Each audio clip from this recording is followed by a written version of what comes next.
We are live on Instagram and Facebook, and I'm not Facebook. God, no, that is a hellhole. We're live on Instagram, TikTok, and YouTube. This is going to be turned into a podcast, so I'm going to do the podcast introduction, so it's all in line here. So here we go. Let's do this. All right. Welcome to the Unbelief Podcast. I am Jeremy. I'm here with Stuart Deloney. He is an author, snarky person.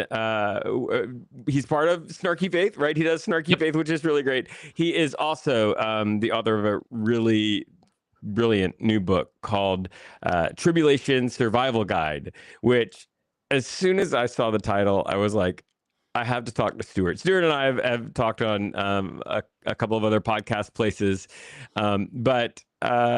Yeah, Stuart, thank you so much for being on. And like, as we get into it, just before we go deep into the rabbit hole that this podcast will be, give me like a overview. Like, what is the Tribulation Survival Guide? Because I am assuming it is not starting with a fundamental belief that the tribulation is a real thing that's actually going to happen. That's true. If with some of like the stuff I've been putting out so far, for some of the ads for it, folks are believing that, which is kind of the point. That's really funny. But really, the book is more of it's like a spoof of end times culture that reads more like a real survival handbook, right. Kind of part comedy, part critique of American Christianity, and a bit of therapy for any of us that survived evangelical fear mongering. Right. We grew up around that as well too. So it reads straight. This thing, it's satires, but it reads like this is a real thing. No, I love that. And the other thing that I really love is there was a book, I mean, like probably 15 years ago, called Field Guide to Evangelicals and Their Natural Habitat. That's another really great book. So yeah, it's snarky, it's all of that. So you start from the place as if you are one of these people.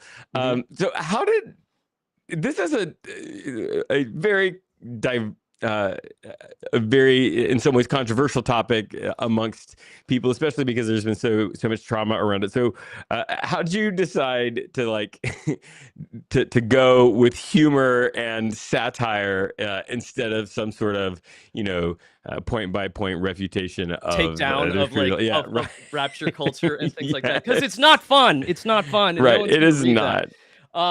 No, I think this. When you grow up around this kind of fear-based culture, where it's either you're constantly like being told there's signs and wonders happening, or you're constantly looking for like the next like devil around the corner, that kind of thing like that. Right. So it's super traumatic, and I feel like one of the ways that I've been like handling it is learning how to laugh at this as well too. Yeah. For those of us that grew up around it. And so yeah, my idea was it drives me crazy, the grifters of the faith. Which a lot of these folks fall into this category as well too. End times folks that you're not wrong. Evangelists, there's like a Venn diagram, but it just looks like a circle between a lot of the end times folks and televangelists. So growing up around all of that kind of stuff, I really wanted to kind of push back and really just make fun of what we've been given and make fun of just the absurdity of it on its face. It's just absurd. No. You're not wrong. It is.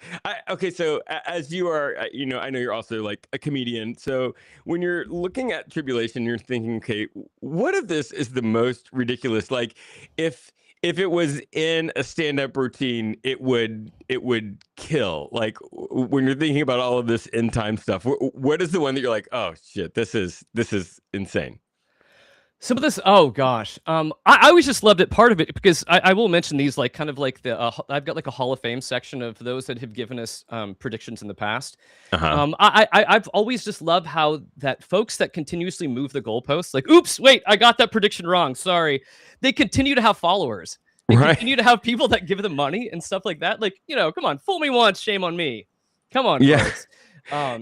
Yeah, that was the wild thing. Very recently, we had one of these that went viral about some guy saying like this exact date, and then like the date came and went, as all dates have every have always done. Yeah. And then he said, "Oh, no, it was I think it was like maybe it was like a lunar calendar or something." And though so he did another date, but the wild thing to me was like, if you're gonna revise the date, like why do you revise it just a couple of days in the Yeah. in Yeah. the Yeah. future? Just I throw it a mean, couple years off. Give yourself some time to like come up with more right. bullshit. I mean, Yeah, right. I think okay, so I think one of the things that I find weirdest about this, and it seems like one of the things that is like very conspiracy theory in the way that like it keeps coming up, it keeps being reinterpreted, is the Antichrist. I know that that's like the mhm. second chapter in your book, the Antichrist guide. So, Yeah. what is your guide for surviving the Antichrist? Well, in this one, so it goes through in this that chapter, it goes through many different ways to be able to identify. Could it be your neighbor? Could it be this, that, or the other? So there's just a bunch of like signs, like okay, this is how you can point this out. Um, Right. Well, I mean, yeah. I've had neighbors that I've wondered if they might be the Antichrist. Like, how do you tell if your neighbor is the Antichrist? Well, I mean, sometimes it's just a Karen. Right. Right. I would assume it's just like sphere of influence. Yeah. Yeah. Yeah. Like Yeah. the grumpy guy next door. I don't know. I don't know if he's like seeming like he's like waving a ton of influence around just in his robe as he's complaining about your hydrangeas. N- might not be the Antichrist. Might not be the Antichrist. Right. So, what are the telltale signs of the Antichrist Oh, in and this because in the none of this. survival guide? Yeah, all of this is it's all It's all satire. Let's yeah, just say, like, it's all satire. it's all satire and bullshit too. We talked Neither through of like us are believing this, but yes. yeah. So like some of it is like I've got the common misconceptions for people in here, like the Antichrist must be someone that you dislike, or it's someone that's obvious, or that it must be male. Because Oh, you know, right. ladies need to get their due as well too. Right. Well, In you could this. have a female Antichrist for Absolutely, sure. absolutely. I mean, the idea of a singular Antichrist isn't even in the Bible. So let's just start Right. making up anything. Anybody could be the Antichrist. It could be your neighbor's Chihuahua. Who knows? Um, at this point, I mean, because there's no logic in any of the stuff that these folks like try to shill, uh, Right. which is always fun when you tease out that logic and try to see where it takes you. One of the things that I was constantly afraid of growing up with this dispensationalist Hmm. view of the end times and all of that, I was constantly having moments where I panicked at like, did I miss the rapture? Yeah, Right, which is like I think that's first chapter for you. yeah, yeah. But So I you love basically so you've missed it. That's right. where we get- One of the things you say is like, well, should I start a new religion? yeah. Well, it's all about survival. So like, do Right, you right, want to right. become your own prophet? Do you want to Right. become this? And even there's And even a there's like quiz. instant Yeah, leadership opportunities. That's one of the things absolutely that there you are. said. It's just how life goes, man. There's plenty of places you can plan from. I mean, think of this, mega churches will be empty. You've got a lot of staging grounds in mega churches. Right. They've Yeah, got yeah. think of it like they've got like big screens, everything like that. Perfect place to just pick up and start new. Right. And, then in the tribulation, it's funny because people will ask me questions online, right? Hmm. I say I'm a deep skeptic, also a pastor, and Hmm. and they'll be like, "Oh yeah, you're a deep skeptic. Okay, so are you pre-tribulation, Hmm. mid-tribulation, or post-tribulation?" Which I Yeah, find hilarious because yeah, it's just assuming that all Christians must believe in yeah, all of that bullshit. yeah. Um, Absolutely. but in the tribulation, right, there's plagues, right? Yeah, there's plagues. Yeah. And so if we find ourselves in this fictional tribulation, Yes. um, what are Well, your tips? for some of the plagues, and that too. So there's a lot of it comes down to if you're going to survive plagues, you have to think of this from a standpoint of, I mean, how what are we accessorizing? Like, Right. what are we No, for wearing? sure. How are we covering this? How do we find DIY outfits around the house? How do you make Right. your own like hazmat suits to be able to go out into the First. apocalypse, things Yep. of that nature? I mean, we want to care about skin. There's Right. boils and plagues and locusts. I mean, we want to care about exfoliating. You Yeah. need to be able to do that, and I and love so that you want to this look your best. chapter just like leans heavily into like the prepper culture, Yeah. right? Yep. Like, we're gonna It's need some really good bug spray, noise canceling headphones. headphones. Yep. Because it's all the moaning and gnashing of teeth that's going on and all of the pain outside. You need to get sleep on the inside.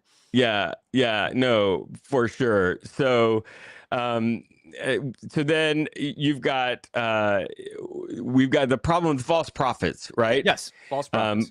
So what is, again, neither you and I believe this, but what is the false prophet that we're taught about in this kind of dispensationalist, rapture, antichrist, whatever view of the Bible? Well, from this, the perfect example would probably be Barack Hussein Obama. Oh my God. I can't believe you said that. Okay, so why? It only counts if you use the middle name too in this culture as well too. No, it's smooth talker. Right. He dresses well except for tan suit every once in a while. Right. Yeah. That was such a scandal. Offering free things to people, like a free lunch or free healthcare. Okay. Free healthcare. That could obviously be that as well too. Yeah.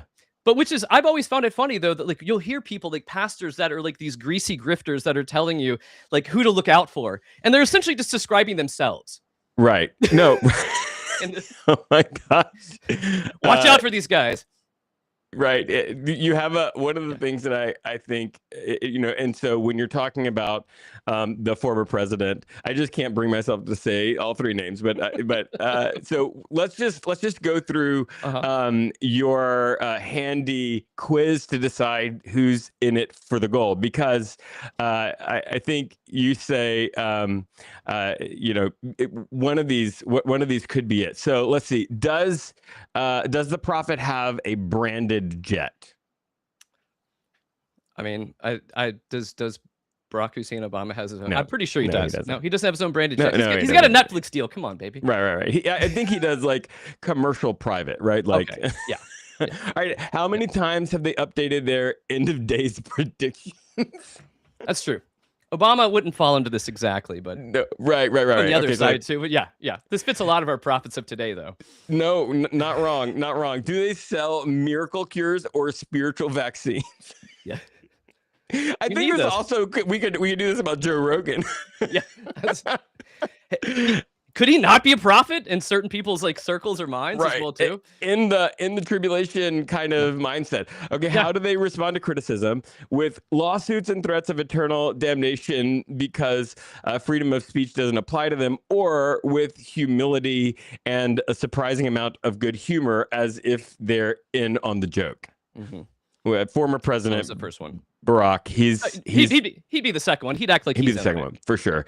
What's their stance on personal finances? A, they're always fundraising for a new project. Next up, a deluxe summer camp for the saved. Or B, they live simply and don't seem particularly concerned with cash flow because they've read the Gospels. All right, former president. Yeah. What do you think? I'm still putting him probably in the second category, maybe as well too. Right. Yeah. Joe Rogan. Joe Rogan is like, but he is that prophet we're speaking of. Like they're like the man out in the wilderness. Isn't Joe Rogan? He's like the man out in like the intellectual wilderness. Right. It's a wasteland out there that he's out there speaking from. You also have a false prophet Hall of Shame. Yeah. All right, pick your favorite one. Tell us who they are, because that's brilliant. What page? I can go through some of this. This is page 37 in your book. Okay, 37. I got it here. So yes. Okay. No, I mean the number one is Harold Camping is the rapture. I've never heard of this person. This is old. Yeah, this is a little bit older, but yeah, he predicted the world would end in this is back in May 21st of 2011, and it didn't. And he's one of the revisers. Then he moves it again a couple months. Still, it didn't happen as well. I mean, obviously, it didn't happen. Right. Shocker for obviously, us. Right. 2025 right now. But I always feel like that was my one thing for these prophets. Do you feel like this? I feel like putting a date down for the end of the world. Right. That is a baller move. No, you are a true believer, right? Yes. Yeah, there's that classic book, 88 Reasons Why Jesus Will Come Back in 1988. Yeah. It sold a lot of copies up until the end of 1988. Yeah. Right. But it amazes me how much people have made money off this shit over the years. A lot. It's wild. Okay, so another thing, and this is funny because some of this stuff, like Antichrist, like just makes it into just popular language, pop culture. Another one is like the Four Horsemen of the Apocalypse. Yes. What are the Four Horsemen of the Apocalypse according to the people who believe in all of this tribulation nonsense? Well, what can end up happening is you can end up kind of. There is a bit of argument, and I may get myself into a little bit of trouble, but I went with basically just pestilence, war, famine, right? And death. Yeah. And sure. So some of them kind of, you could, depend on how you interpret it, it could be slightly a little bit different. But yeah, so this is, it tells you about the Four Horsemen of the Apocalypse that are happening, how to prepare for them, but also if it's that bad, how do you become their friend? Right. How do you befriend them along the way as well too, if you need to? So one of the great things is like pick up lines for the Four Horsemen, right? Yeah. I think my favorite has to be is that a flaming sword in your pocket, or are you just happy to see? See, because you need to know this in that time, because that's coming from a quiz. It's like, yeah, which writer would you swipe right on? And so you need to know that. It helps you to know just what kind of stan you are and all of this. Yeah. Like, okay, so you've also got a chapter on finding peace in eternal damnation. Mm-hmm. Because I was kind of going back from seminary days and other stuff, just remembering, because again, depending on how you talk about pre-trib, post-trib, all this stuff, and so some of it's like the first half of the book is more or less like, okay, so the rapture happened, and for those that are left behind, what are you dealing with? Right. And then we move more into the afterlife here, and so the first one and the second half is you're basically fucked, you're in hell. How do you make the most of it? Yeah. And so some of it's just kind of how to make your home welcome. How do you try to have a welcoming home in hell? The other really funny thing to me is in several moments in the book, you have like crafts, like things you can make. And you've got one here, the DIY torture devices. So building your own pitchfork, right? You've got the materials, you've got the step-by-step instructions. No stone unturned, man. No stone unturned. I want people to survive. Like I want them to thrive. I can't tell you how much I can't wait to finish this book. Okay, so you talk about angels, yes, right? And specifically, that they're where the prayers go to be processed. So. I think in this version, heaven has a bureaucracy problem. This right. Yeah, it's like the DMV, essentially. Doing anything you're getting around, it's essentially you're at the DMV. Right, and so you have a section on how to navigate celestial bureaucracy without losing your salvation. And so on your application for entry, you say it's 777-B, right? Just so brilliant. When you look at the book, I'm curious, what is maybe your favorite chapter, or what was your favorite chapter to write? The favorite thing that happened was the way the book came about. I wrote this book because I was avoiding editing another book I have finished. It just kind of became like a goof idea. I started off with it was just going to be an article, and then it kept getting bigger and bigger. And then the part that I loved writing the most from all of this is because this is all off this premise that I had a vision from God. This is because it's kind of making fun of Revelation, if I'm going to be honest. Not kind of, it is. Well, not Revelation. It's making fun of the dispensationalist interpretation of Revelation, right? Yes. And so it's just so I end up there's 10 different visions that come to me in 10 different nights, and I'm writing this to you. And they sound more serious, and they're more kind of revelation-y, poetic, but they're kind of a little tweaked and off as well too. So those were it was just kind of doing this it came just as a joke idea, and then treating it like it was real, going back in and layering things in, and I was like, oh, okay, wait, visions now, perfect. Okay, now this somehow made sense even more as Yeah. I read the book too. So yeah, I enjoyed spoofing. Yeah, I know. One of the adages in writing is kill your darlings, right? That like a thing that was really great, but just didn't work in the flow or sort of disrupts whatever you're doing. Do you have anything from the cutting room floor that you remember that you're like, oh man, I wish this worked, but it didn't? I mean, I had like the end of it, because I could have kept going, because there's like Right. there's an appendix and a glossary in the end that just has all of these like fake resources for you to like go and read, and this and so it was just fun, like some of them, but I was like, I could sit there and do those all day, just come up with like making up fake guides, like other ones to like, oh, how do you handle this? Oh, this is an excellent guide if you're dealing with this. And things of that nature too. And anytime also I get to throw in a mention of Kirk Cameron in the book. It's also good. It's quite subtle, but it's right. Yeah. Yeah, Kirk Cameron. Have you ever seen the video? There's a thing called Answers in Genesis. It's this like apologist guy. But have you ever seen the video of the atheist's worst nightmare? And it's the banana. Yes. Oh my gosh, this video, the apologist talks about it's Ray Comfort. Yeah. Talks about how the banana is perfectly shaped for the human hand. Yeah. And then he says, and it's got a tab to open it so its contents don't squirt in your face. I mean, and he's sitting right there next to Kirk Cameron. It was well, the funny thing was I recently had someone, because what I did for like as we're prepping this for going out, I've made a bunch of fake endorsements that I'm putting out from folks, and one of them was Ray Comfort. And it was like, and it's something like, I'm endorsing this book. This is also a banana. It is something like that. And I've had people be like, is this real? Is it? And I'm going, okay, yeah. It's not. I mean, this should be obviously satire as well too. So some of these are so stupid. Or someone was, I think it was how I made fun of Hal Lindsey, and it was like, but he's dead. Right? And like, yeah. Okay. Yes. And so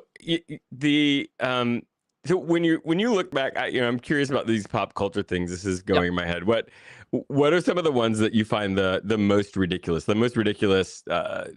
pop culture stuff that has come out?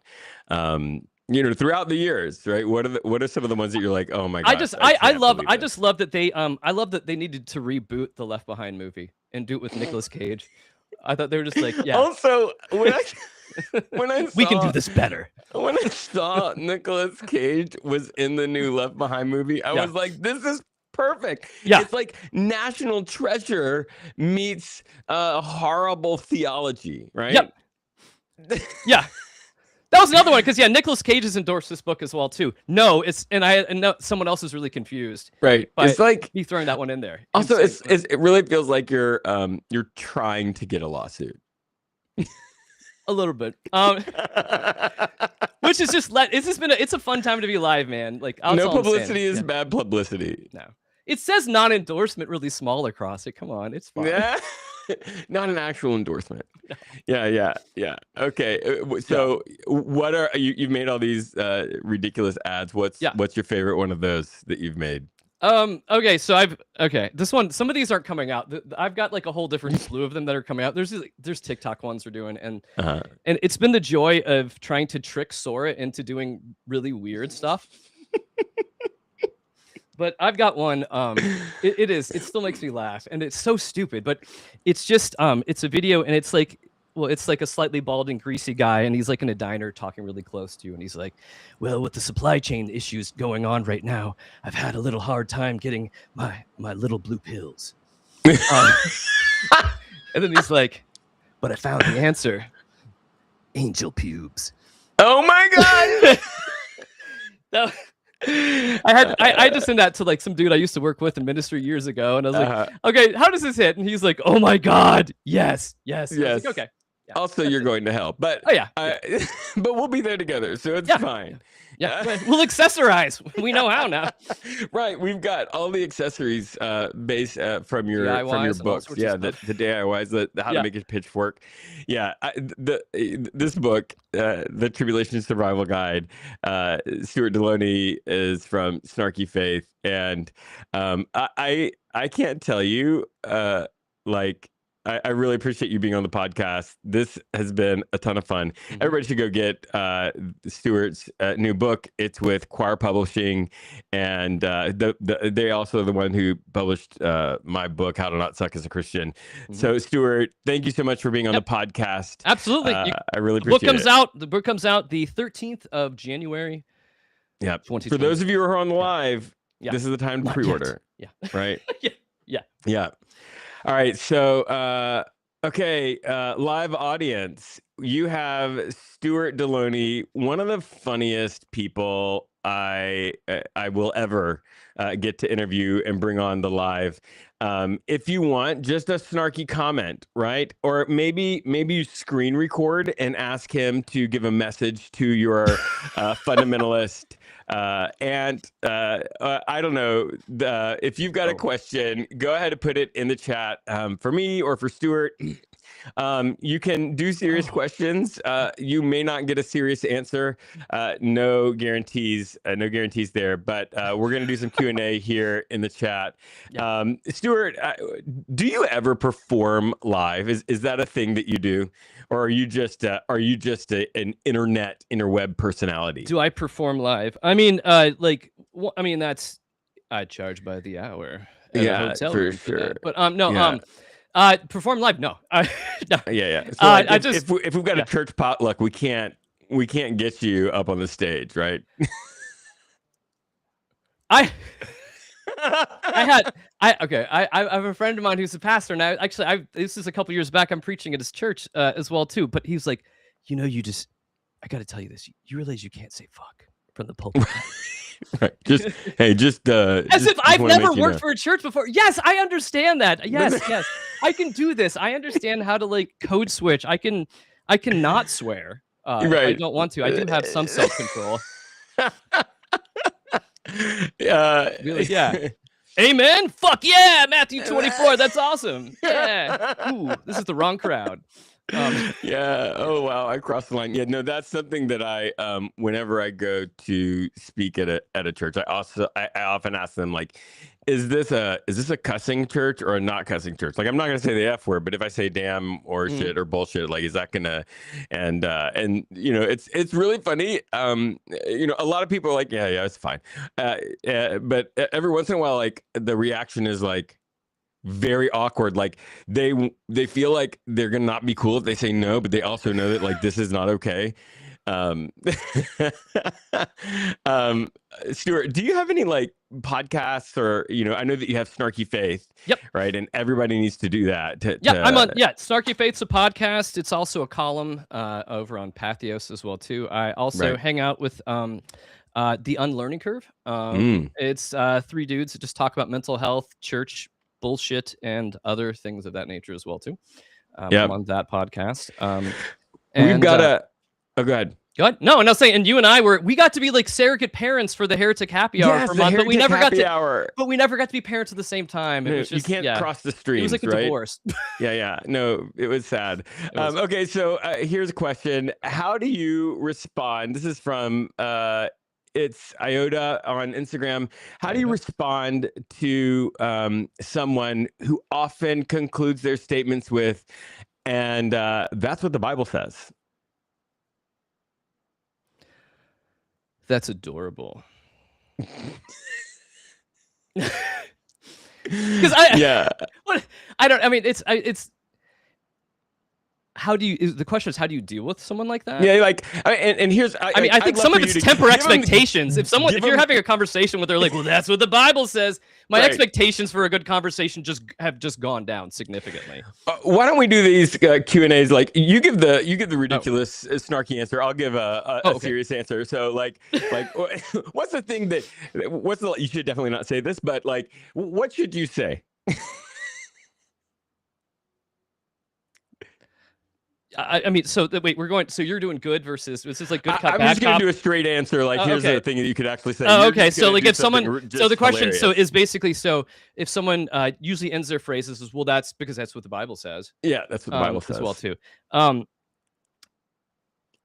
This isn't the snarkiest answer, but I've asked people. I mean, I can do the same thing with Harry Potter and like the Secrets of the Sorcerer's Stone. Right. What is it like? Okay, it says that. Good. What does that mean? Yeah. How does that impact you? Like, what is that? How is this not a talking point? I mean, yeah. Do you do your own research? Do you do your own research? That's my favorite. Do you do your own research? Okay, so serious answer from me. When somebody's like that, I think that you really need to ask yourself two things. One, is this a person I'm trying to keep in my life or not? Right? If not, like, let's just pass. We're done.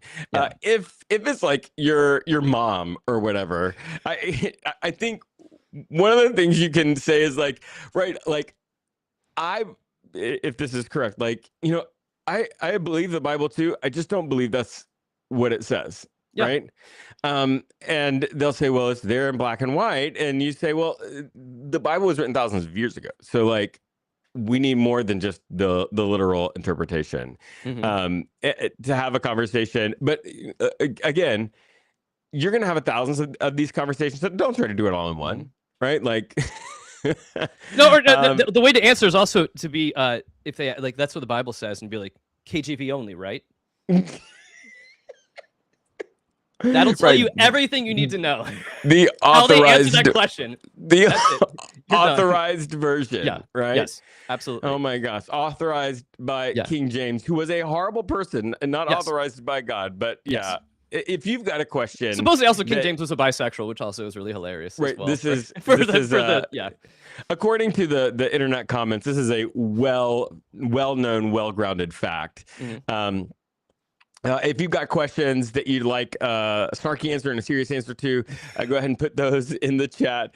Snarky Faith is his podcast. The book is Tribulation Survival Guide. It's coming out in January. You can pre-order it now. All right. Butkus from TikTok says, if you felt how you feel now, would you have gone through ordination? Ooh. Yeah. That's my start. I mean, sure. I mean, I've been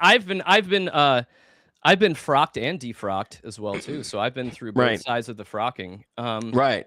Yeah. I needed it. I think I needed to go through that process. I think I needed to be able to walk out the faith in the way that I think I needed to understand it, and walk through, what is it, like the end of Shawshank, kind of crawl through 2 miles of shit to kind of figure out who I am and what I believe. So right. The frocking can be enjoyable for everybody involved, right? When it's like a gentle mutual frocking experience, when it's a mutual experience, frocking can really be great. Serious answer from me, like, I'm not really sure if I would have gone through ordination if I felt how I feel now, but I'm glad that I did. Because allowing myself to be fully who I am as a queer person, as a skeptic, all of those things, it actually has allowed me to help a bunch of people that I think may not have been able to be helped otherwise. So thanks for that question. If you guys have more questions, you can go ahead and put those in the chat on TikTok and Instagram and YouTube. You do Snarky Faith podcast. What's the next episode that's coming up? I've been doing like a different side series too on some different like Jungian archetypes. So I've done one on the Fool, and then the next one is on the Tower. It's one of those ones where I've had it done, but the funny parts of the episode too, like, because I do like, we'll like roast Christianity and different like clips from stuff online. Lately, it's just been harder for me. Like I've got the serious stuff down pat. I feel like, I don't know how this fits for you too, because some of the stuff that I used to find like funny to make fun of, it's just shit's not funny anymore. It's hard. Even with buffoons doing horrible things in government, it's less fun to even make fun of it, because you're like, it's just horrible. People up, people are getting hurt. Yeah, and that's where, like, I think humor is so helpful and so healthy, and like it's it's important to continue to have people like you in the world. And yet there are, I don't know. I feel you because I get to the point sometimes where I'm like, I follow different, funny people on the internet. And there's sometimes that like when their videos come up, I just scroll past them because I can't laugh about this stuff right now. Yeah. And then there's sometimes where like I'm in a deep hole watching all of them because I have to laugh right now. Yeah. It's sad when your doom scroll has gotten ruined.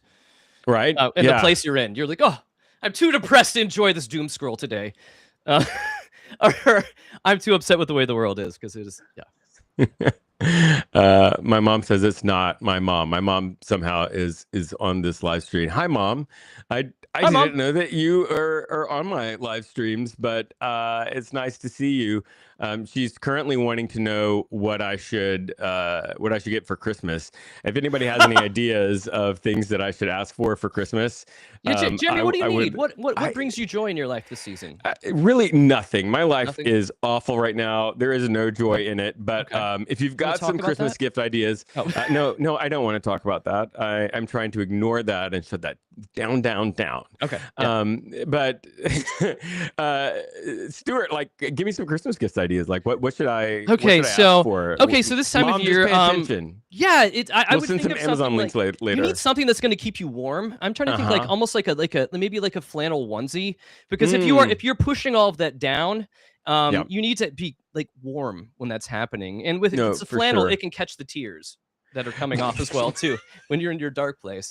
Right. No, for sure. Yeah. Or maybe, if you need like a little bit of both, like, the humor to it, maybe I could get like a unicorn flannel onesie, with the big, horn on the top. I don't know. All right. One more. I've got to give Mom something. On. Okay. Yeah. So Jeremy. So what would be your onesie spirit animal if we're going for that? My onesie spirit animal. I think I would go with. Of the onesies I've seen, no, don't limit this to the onesies that you have seen out there, my friend. Oh, okay. Mom is going all out for this. This is a Christmas certainty. If we're going with custom made onesie, right? Yeah. It's hands down. It's going to be Falcor from the Never Ending Story. Yeah, I love that movie. It was a huge part of my my childhood. J. Clo says they have a pineapple onesie. I am. That's great. I'm not sure what you might be trying to communicate if you go to a party in a pineapple onesie. At least it's a right side up pineapple. At least that's what I'm assuming. Yeah. If you're going, I like the theme you have, like never ending story here. Could I be like Artax? Was that? Oh yeah. I could sure. That'd be a good onesie, but I'd only need like half a onesie. Right. If I'm the horse. If you're wondering why we're talking about this, my mom's on the live stream and she's asked me for some Christmas gifts idea. I'm really bad at this. Every time somebody asks me that, I'm like, huh? Wait, Mom, is because I can't see the live stream chat, but hey, Mom, what do you want for Christmas? Ooh, that's right. She lives in a beach touristy town, and I had told her that we could go to one of the tourist shops and get Jeremy and Mom airbrush T-shirts. But I don't think she was a fan of that. But Mom, if you can type in the chat what you want, I will. That would be helpful for me. Okay, so we actually have another question. John Wesley said he preferred the commoner's interpretation of Scripture because academics would contort the Bible. Thoughts? Sure, John Wesley. It did end with thoughts. Sure. Right. Yeah. Right. Yeah. I mean, yes, which is funny because John Wesley was a scholar, right? He like woke up every morning and like read Greek and studied Greek and Latin every day. So it's a ridiculous thing for him to say. This is interesting. I've never. Yeah, but TikTok has changed him. TikTok has changed him. TikTok has changed them. The other, it's interesting. Probably the most popular article I have ever written. And I've written hundreds and hundreds of articles for anybody who will pay me $5. I was this 10 fascinating pieces of information about John Wesley that you can use in your next Sunday school lesson. And for whatever reason, it can, and like randomly, it will like surge all of a sudden. It's been out for maybe 10 years, but it's yeah, and I have never done that. And it's funny, in the article, I say something about him riding like 100,000 miles on his horse, but we don't know his horse's name. And every time it starts surging, I start getting people like, hey, you know his horse's name is whatever. And I'm like, oh, thank you. I wrote that article 15 years ago, but I appreciate the 1,000th one of those. Yeah. But yeah, okay, so we have not. So wait, what is the horse's name? I don't know. I don't care. I have never logged that into my brain. All right. Sorry, we have not answered the question. Oh. He preferred the commoner's interpretation of the scripture because academics would contort the Bible. Personally, I say I 100% disagree with him. I think that academics help you understand the Bible because they have the resources and have spent the amount of time to understand things like ancient cultures. And really, so you don't like it when the commoners do their own research? Getting back to that, you know, if you want to do your own research on legitimate peer-reviewed sources, I am excited about it. But if you do your own research by watching some Yahoo on YouTube, I'm sorry. No. Yeah. Okay. Have you, Jody Lynn on TikTok says, have you guys ever read Unseen Realm by Helser? And do you have thoughts? I've never heard of this. I am really sorry. I apologize. People are always asking me about Unseen Realm. It reminds me, God, there was another series. But it reminds me of several other different series that were going around in the 90s. Maybe these are books. I don't know.